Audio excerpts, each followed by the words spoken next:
Today's video, magluluto ako ng ginisang opo. Ito yung aking mga sangkap. Ito yung opo. Ayan na guys, nakatagtad na yan siya.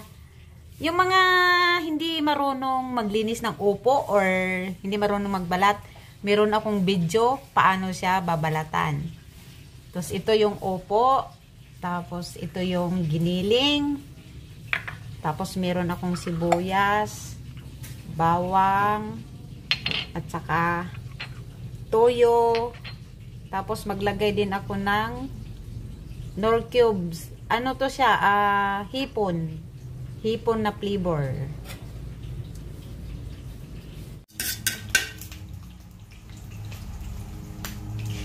Ngayon mag-start na ako magluto. Maglagay ako ng mantika.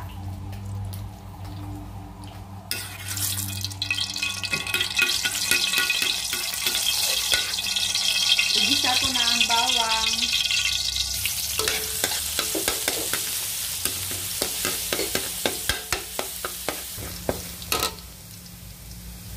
Sunod ko na yung sibuyas.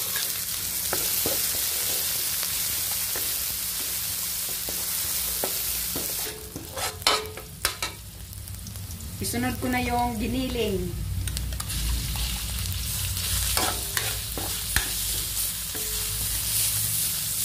Tapos, sangkutsa natin ng maigi hanggang bumango bago natin ilagay ang upo. Ayun, ito na siya guys. So, ano na, brown na yung aking giniling. So, pwede na ilagay ang upo.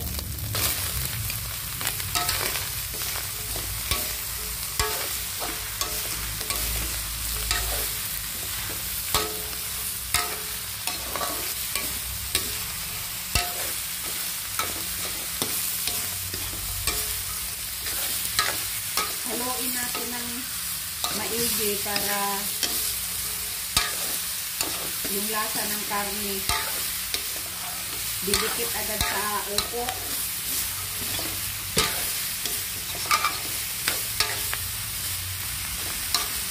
Tapos hayaan muna natin saglit yan.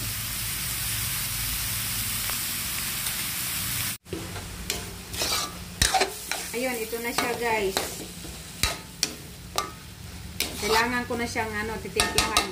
Ilagay ko na yung toyo. Tsaka yung Knorr. Hindi na ako maglagay ng asin kasi maalat na ang toyo at saka yung Knorr cube. Haluin na ng haluin.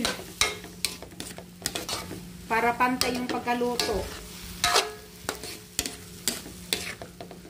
Hindi na kailangan takpan kasi kung takpan pa, ma-overcook na naman.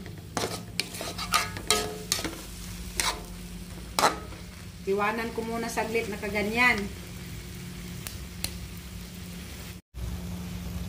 So, ito na siya guys. Pagkatapos ko nang iniwanan ng ilang minuto dito sa kawali. Ayun na, luto na. Ang sarap nito guys. Sarap papakin. Thank you for watching. Bye!